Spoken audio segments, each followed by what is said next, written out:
Hello and welcome to yet another edition of Time Pass with the New Indian Express. I have with me JJ Valaya, one of the fashion pioneers of India. He trained under Rohit Khosla, an army brat, traveled the whole country, I think, as a kid. Was obviously influenced by a whole lot of things as a child, but most importantly, I think the royalty of Rajasthan. He, I think, grew up and was born in Jodhpur and really one of the earliest proponents of haute couture in India and still standing strong 28 years later, has just done a virtual fashion week. So there's a lot to say for sustainability and for perseverance, persistence, and for unchanging style.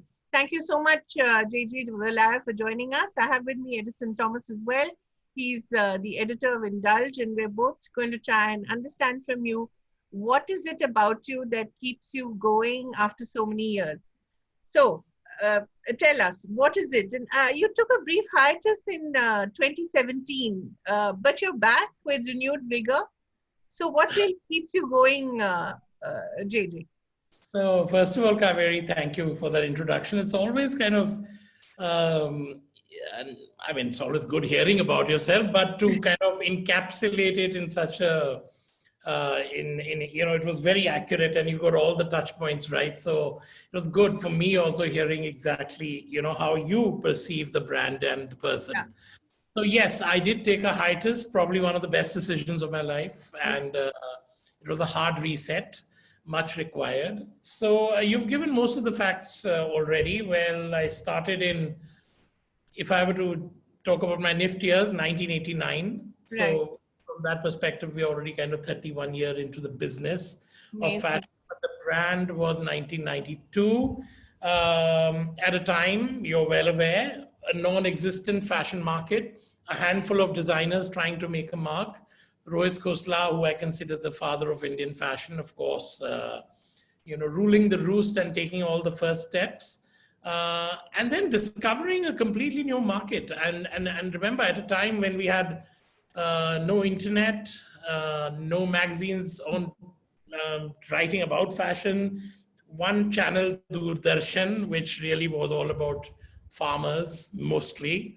And then in popped us a whole new breed of people who said, you know what, you need to wear clothes with our names in it.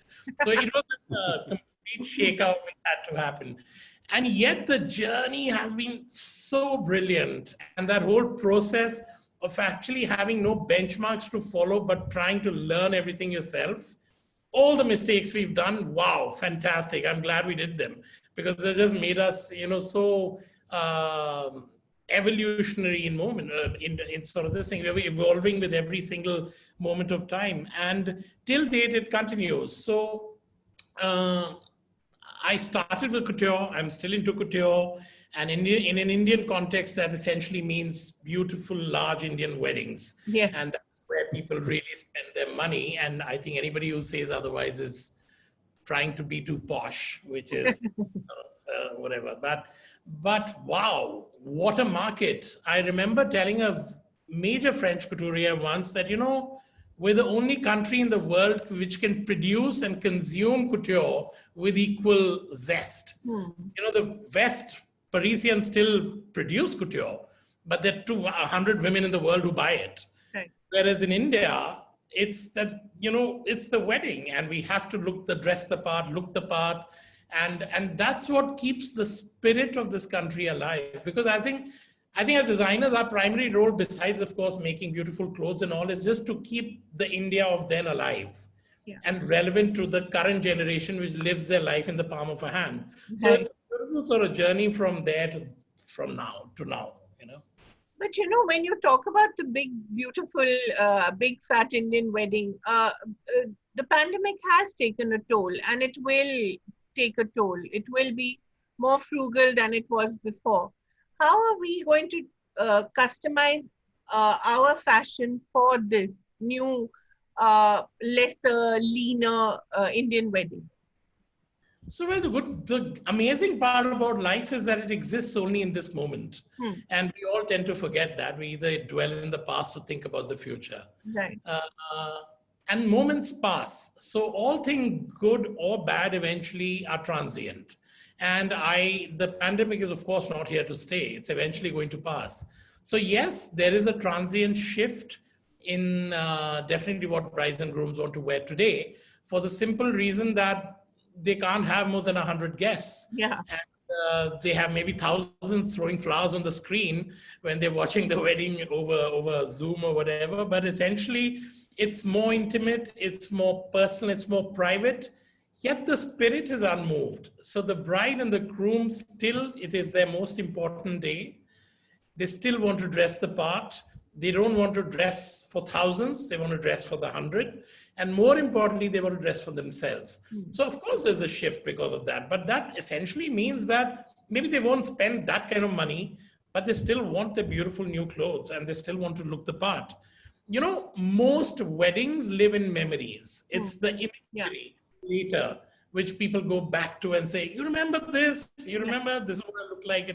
So you've got to live with that. And this will pass and we'll come out into, I think, a more appreciative planet, hopefully.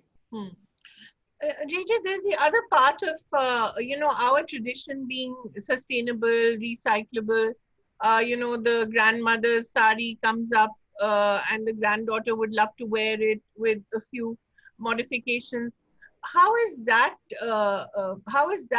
little tradition continuing with this kind of opulence and, wanting to look good in the moment with exactly what is au courant? Well, firstly, I think couture is one of the best examples of sustainability. So what the world is now talking a lot about, we've been practicing for years. And I stand by this for the simple reason that I have my brides from 26, 27, 28 years back now coming back to me with their daughters who want their mother's wedding clothes fixed to their size. Lovely. So yeah, there's no bigger high, at least for me, than that. To be able to suddenly see a completely new generation resonating with what we did nearly a quarter of a century back. Right. So when that happens, I can't think of any better way to promote sustainability. So we are creating something which is top quality. We're giving the finest of work. We are making it timeless. It endures. It is an heirloom. It has passed down generations and probably will for another go till the fabric and the textile lasts. Right. So I don't think we have a problem there at all. We've already been practicing that. And yeah, so that's pretty much it. But honestly, if you ask me, opulence is a word which is often used in a very negative connotation. Right. That is very untrue of its nature. I mean, what would India have been without its Maharajas? Think about it sometimes.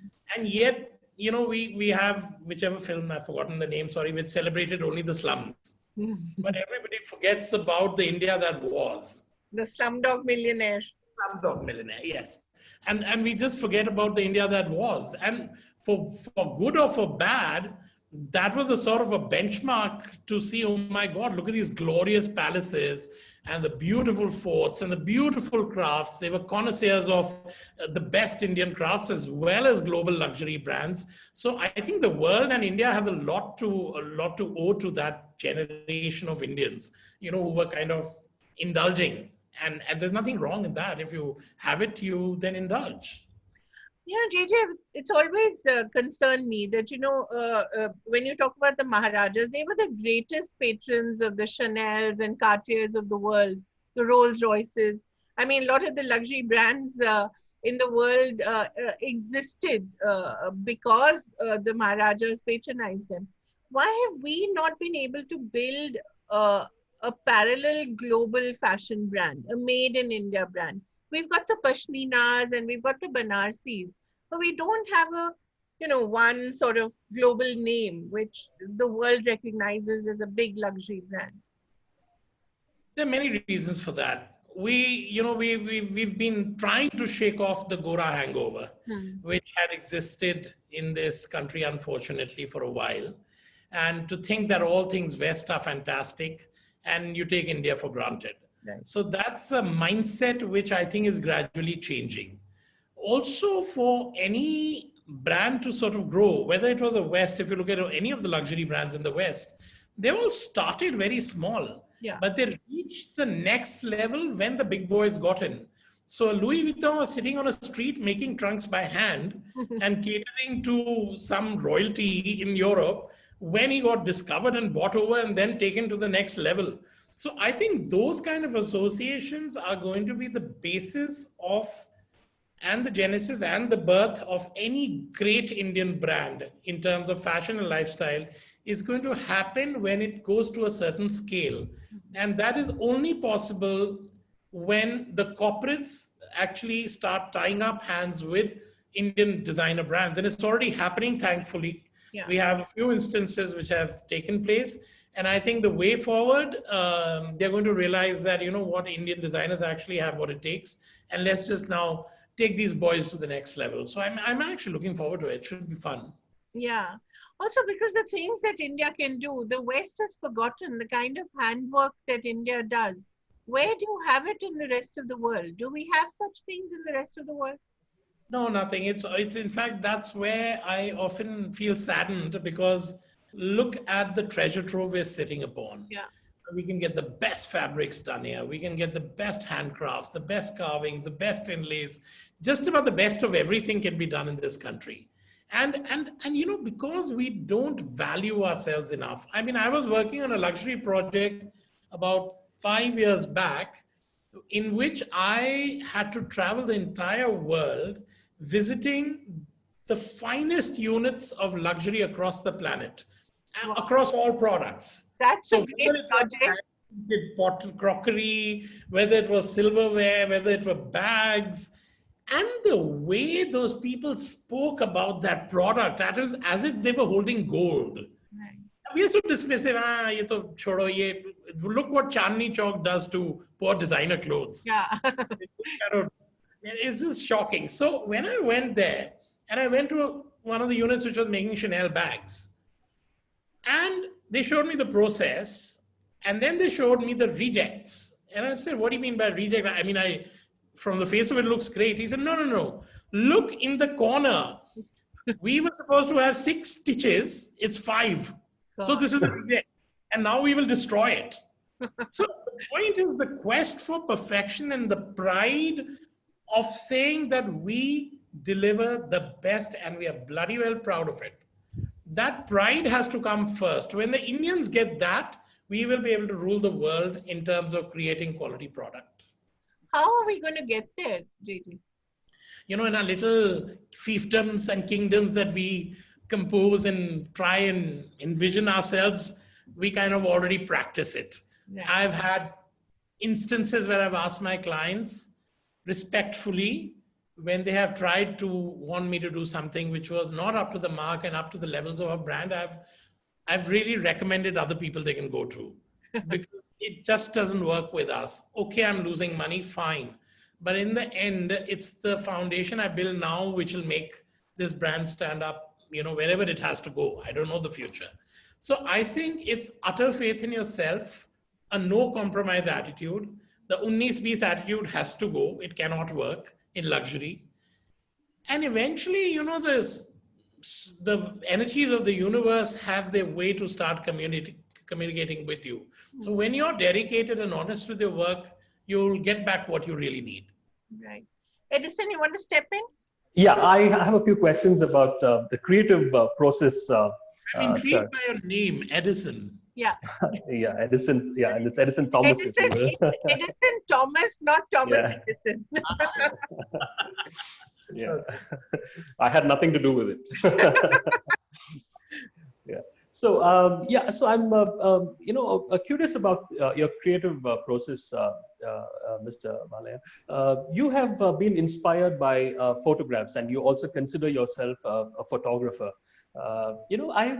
With the changing technology, with the cell phone becoming so ubiquitous, and everybody using it, I'm sure you use it. And have you found this to be a little bit more inspiring? Has it inspired you to come up with something new, or is this something in the pipeline?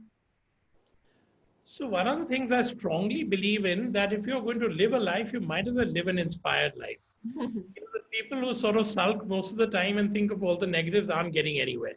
So I look at change as the most positive thing in the world. And frankly, you know, Henri Cartier-Bresson, I don't know if you've heard of him, but I consider him like the godfather of candid photography. Right. And he used to walk the streets carrying his little Leica around in those days. And he said it's all about the decisive moment.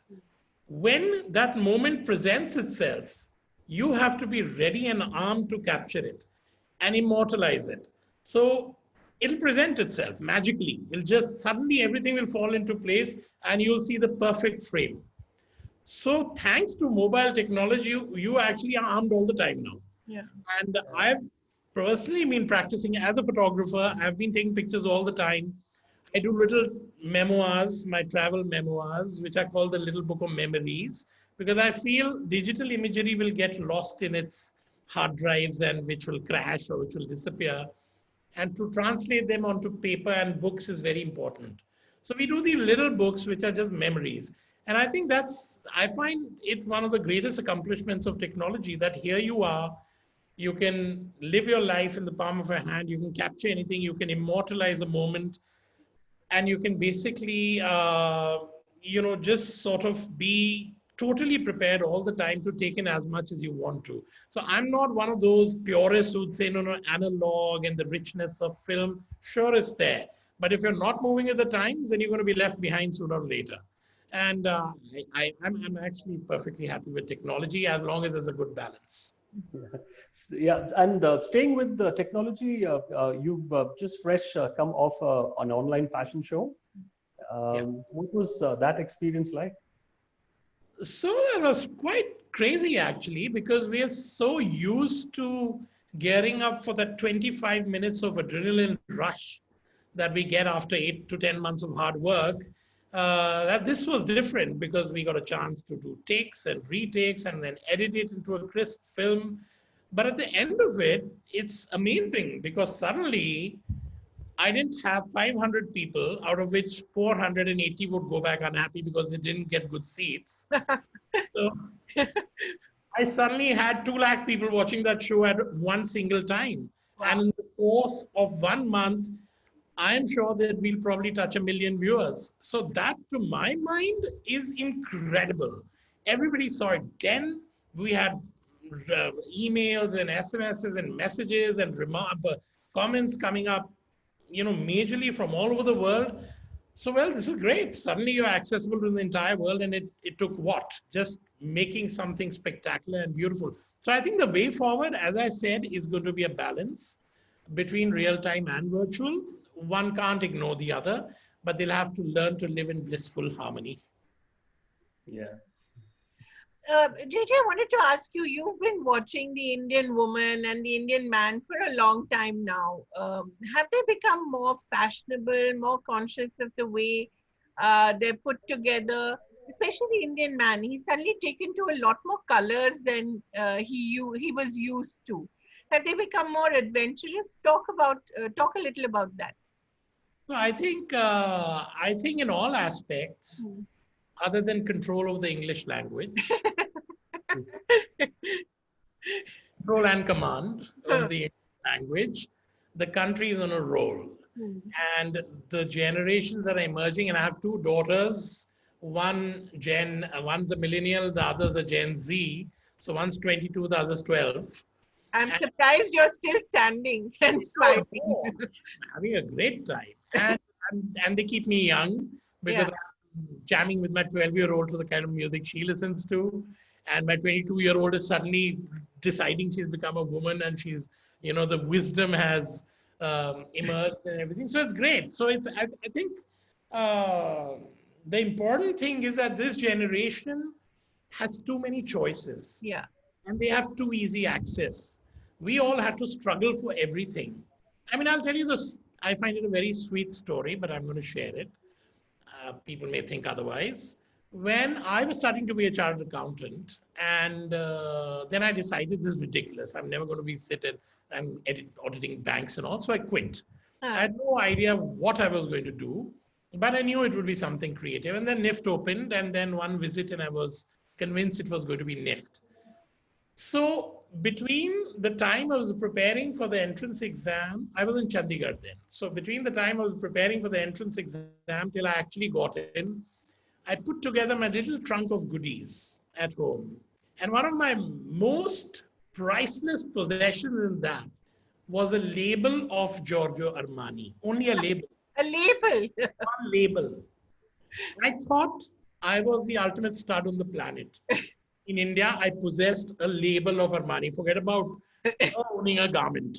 How did you come upon that label? I have no clue. I don't remember. But the fact that I actually had a label around one of the world's best designers was, to me, I had attained nirvana. Cut to now. Right. Look at the change. I mean, this gives you a description of what's going on. So I think the generation today, you travel easier. We used to wait up. Oh, you're going abroad. My God, you are so arrived. It was a different era. Right. And today, yeah, okay, what are you doing on the weekend? Let's go to Bangkok or let's go to Dubai. So too easy, too much access. To top it all, you have the internet. So everything you had to chase behind, you now get in a little instrument. So, well, it obviously opens up the mind positively and negatively. And but it's a much better informed generation. They are easier, they are more confident, they certainly know the ways of the world. They're a smarter generation, but I sometimes feel they're a lonely generation. Yeah. And that's the only thing which disturbs me, because technology has taken away the human touch, and which I believe that if a human being, all of us, don't activate all our senses, we are not going to be able to enjoy life in its fullest form. So other than that, and bad command over the English language. But sorry, Edison, yes. Yeah, I was, wanted to talk about this touch, you were talking about the human touch. So, with so much of online shopping and all that, has it actually affected, the people actually walking into, your designer stores and actually, touching and feeling your garments? I mean, has that experience changed? Or is that going to change even more? So, we have to, again, if I were to look at the pandemic and the circumstances that surround us today, of course, people are limited. They're less comfortable coming to real-time spaces. They have to make do with whatever they see online. And that is why it is our duty to make the online experience as enriched and as realistic as we can. And that's what we try to do. So I launched Valaya.com after a good 10 years. And if you go to the site, you'll see experientially, you can actually just get into the website. There are opportunities to video connect with our team, who will take you to every garment, every detail, every sort of whim and fancy of yours, so that we try and make you feel that you're actually in a real store.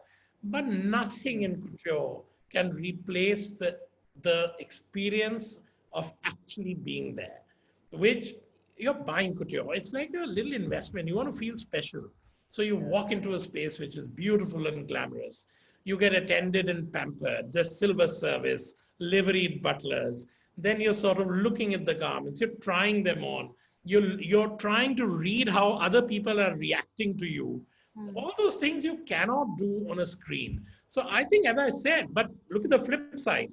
Can I have the whole world coming to my one store or two stores or three stores? No. So conventionally, I've opened a shop in every city in the world now with the online space. Right. So I have a larger audience, but I think it'll be naive to say that couture or anything luxury can survive only on a virtual space. Yeah, you need to have that physical store. Absolutely. Yeah. JJ, talk a little about the Indian man. We didn't quite talk enough about him. Has he become trendier? Forget his command over the language. We talk to the Indian men, and they're the true peacocks. Look at this guy at the back behind. You can't see the painting, but I'm going to flip the screen a little. You'll recognize him. Yashwant Rao Holkar. Right. Who was the trendiest Maharaja India ever saw. He got his portraits done by Man Ray. Really? And he created this Art Deco sort of palaces and all. And you like a piece. And you know, Richard is, of course, Holkar is still there. And I Yeah. often, I try to ask him as much as I can. I haven't been interacting once with him. But Yashwantrao Holkar was this sort of, he'd get portraits done in tuxedos against. Wow. It was amazing. You should do a Google on him today, But right? how come he's not as well known as the Kapurthala guys and, you know, the Yeah. Gaikwads? And why is that? That must be some politics in play, and I can't go there. Okay. But all I know is that this fellow was this very sort of trendy guy. Acha. To have a man photograph you, Yeah. and deco designers, palace and all. I think that's very cool. Yeah. So the men are the true peacocks, actually. Yeah. And if I were to tell you that the real transition, at least in couture, has happened in the men. Because they started with the three-piece suit when I started my career. And today, if you see the kind of outfits they're ready to wear, they want to rival the best. They want to rival their brides. They want to look the part. And I think that's amazing evolution. And all this in the couture wedding space. But even otherwise, men are generally trendier now. You know, they like to dress up. The colors are changing. They're not afraid to wear the reds and pinks and greens and yellows. Accessories play a major role. The pocket squares are amazing. Cufflinks are being looked into. So they're the little details and nuances which actually set, you know, people apart. I mean, the chaff from the grain. So I think, yes, men have certainly evolved. Nearly 40% of our revenue comes from menswear. Oh. And we're working on our real-time space, and hopefully it'll have a nice, cozy, good section for men as well. What is the most outrageous thing a man has ever asked you to sort of customize for him? I've been spared of this torture, actually. Because I believe there are a lot of them who are doing enough to shock and awe. But the guys who come to me, they're pretty docile. And they like to kind of believe that what I give them is something that they want. Okay. So I frankly haven't had any strange demand. Not that I can think of. No. Your jacket is quite something, you know, that has sort of become iconic. You know, talk a little about that, because I find that really very interesting. The whole wearing of the jacket by the Indian woman itself, that in itself tells you a big story about the way a very Western kind of power dressing garment has been Indianized. Correct. I think I've got some strong affinity with the form itself, because when I go back in time and when I started my career, my first collection, and I was an award-winning student from NIFT. I'd won every possible award in NIFT and in Paris and everything. Yeah, Who was in your batch, JJ? We were third batch NIFT, so my classmates, the one you'd know about, would be Rana Gill and Ashish Soni. Wow. So that way. So so the first line I made, interestingly, and I showcased it in Calcutta in a joint show which had Rohit Khosla, Rohit Bal, me, and Gitanjali Kashyap, 4 of us. Wow. You remember Gitu? Yeah. And the next day was, you know, the clothes have to be sold. And I was the little lamb because the other 3 were already kind of commercially selling. Right. And the next day, not a single piece sold. It was a complete washout. Oh. And all my, you know, dreams and everything, I'm like, oh my God, this is a disaster. What am I going to do? So I went back to the drawing board, and you didn't have money at that time. So one had to really kind of, you know, and I remade a new collection, which I then showcased in Bangalore. It was a line of jackets, black and white jackets, and every single piece sold out. Wow. So I'm just giving you the disparity. So I think that jackets and I have a strong connect. And then I've always been in awe of Coco Chanel, that there was this crazy woman, high lifestyle, wacky enough, but managed to create a brand. And then after she died, I was again in awe of Karl Lagerfeld, who actually for 33 to 35 years championed this brand and probably really showcased it the way couture should be shown. The grandest shows, you know, without losing the plot. So one thing that really endured in Chanel was always a tweed jacket. Yes. You know, it's still relevant today. It was relevant then. And that was a very exciting thought for me. I said, look, the people have come and gone. but a silhouette has stood the test of time. And however mundane we may think or however frivolous we may think fashion is, it does do a lot to human psychology. Of course. And I've seen people transforming in front of my eyes from one person to another person just because they wore the right clothes. So I decided that I wanted to work on a silhouette which would be timeless, which would never change. I called it the Alika because that 2011, the collection I was doing was based on a fictional courtesan called Alika. So that was the name of the jacket.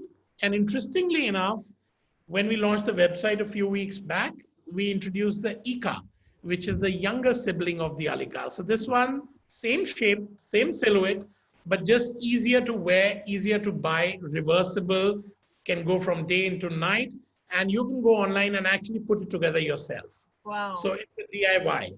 So that sort of thing.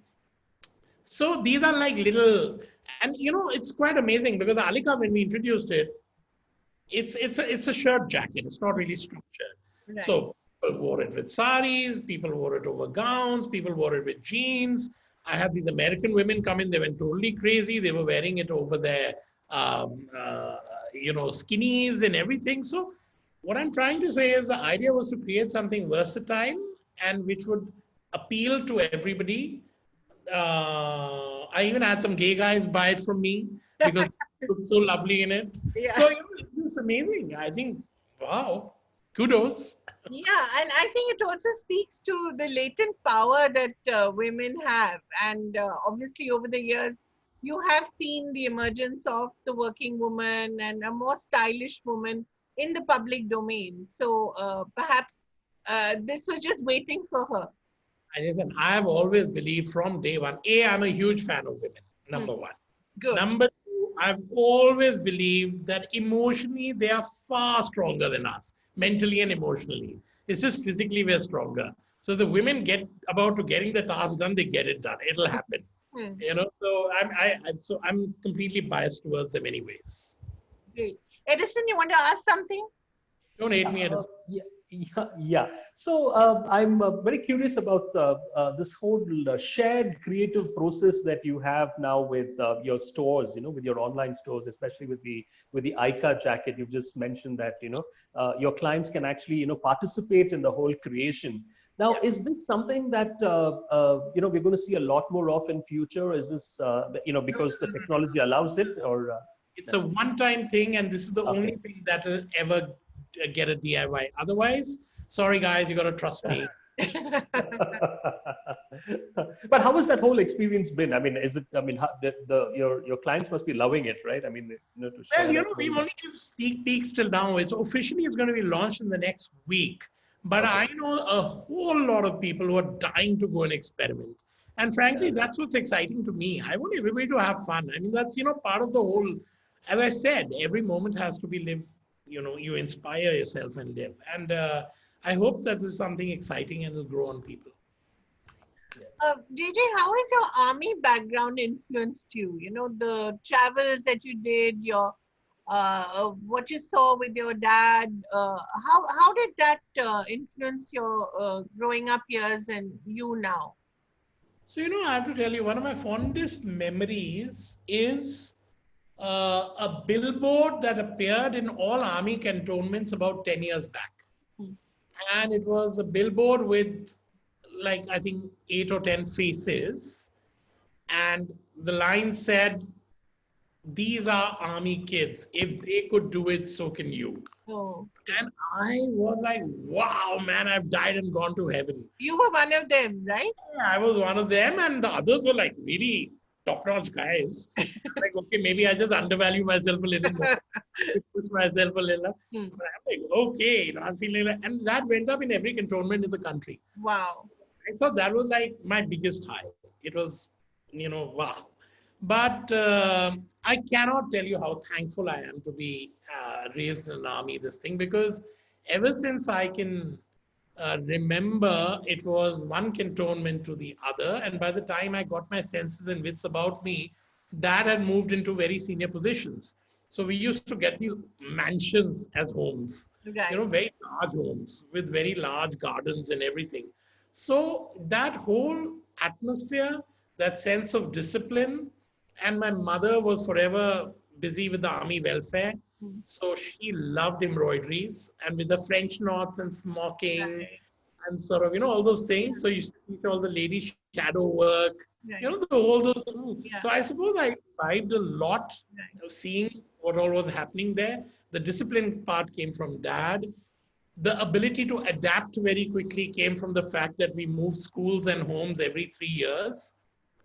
So you leave old friends behind, you make new ones, only to leave them again. Yeah, so I think I couldn't have asked for anything better. And because I believe that defense kids are generally a class apart. They'll never be like the civilians who have been born, brought up, raised, and will probably get married and die in the same city. I mean, come on, you've got to get beyond. There's so much to see. It's all, I've always wondered, JJ, you come from that generation where, the Rohit Bals, the Rohit Khoslas, I mean, these are giants and these still are giants of fashion. Even if Rohit Khosla is no more, I think his memory still Yes. inspires a lot of people. So when you look back at those early years, what are some of the fondest memories or the nicest things that you remember about those years? Well, for starters, we had supermodels, Yeah, of course. and I could recognize models, and I knew their names. And I think that was a very big thing but it wasn't in India alone. Even, I mean, when you looked to the West, Linda Evangelista, Christy Turlington, Naomi Campbell. I mean, so it was a completely different sort of spirit. And also, we weren't that commercial then.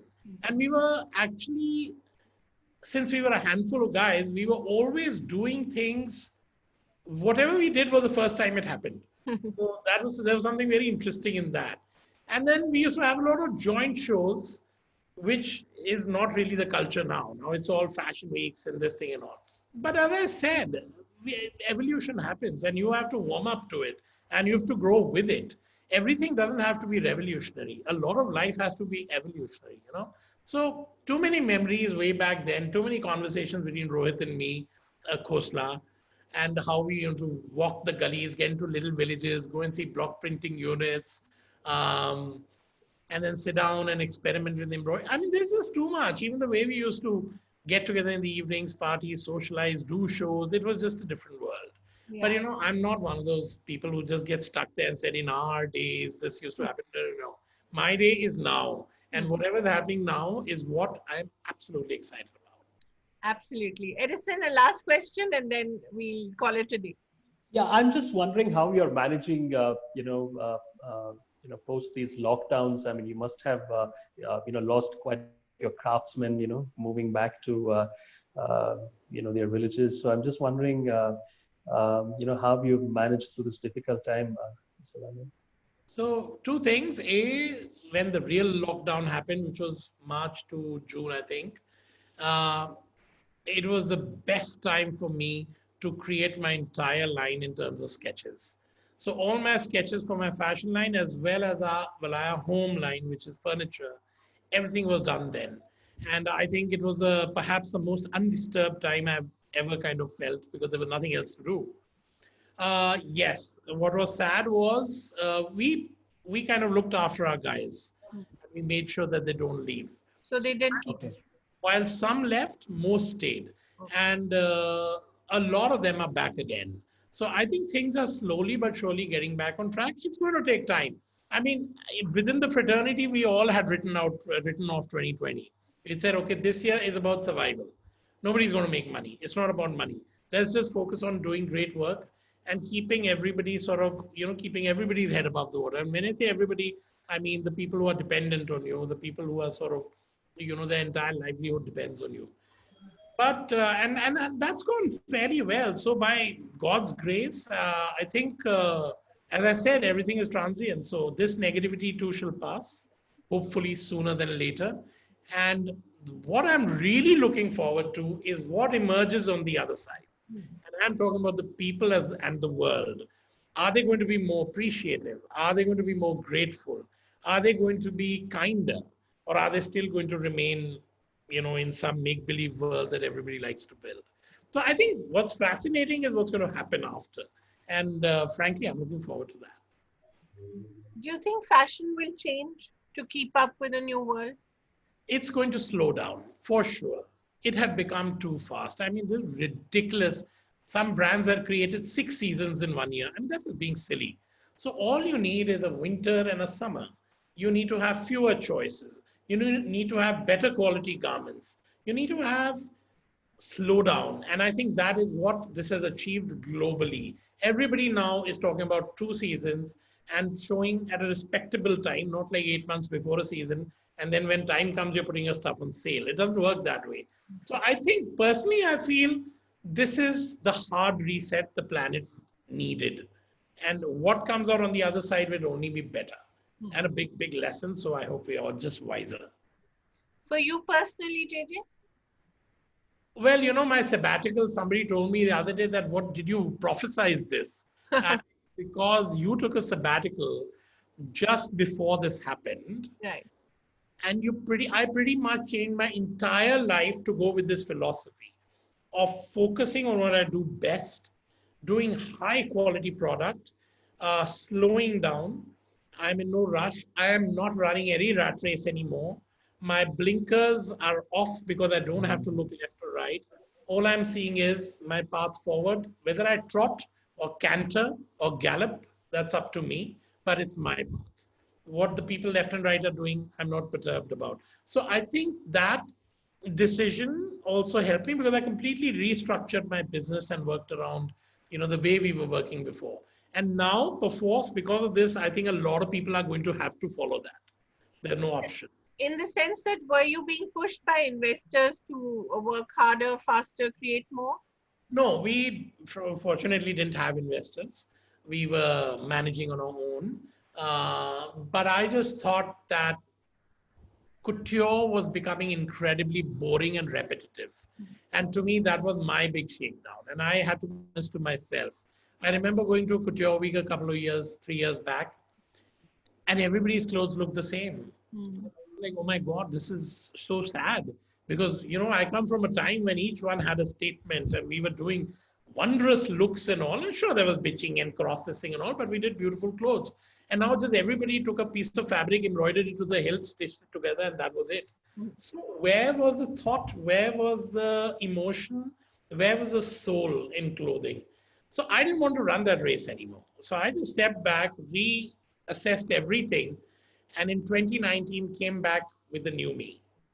Great. Same old me, but in a new way. Great. Thank you so much. Thank you for always evolving and keeping us abreast of the times as well. Thank you very much for a wonderful conversation. Thank you, Edison. Thank you, JJ. Thank you, Kaveri. Thank you, Edison. Thank you so much. Thank you. Bye-bye.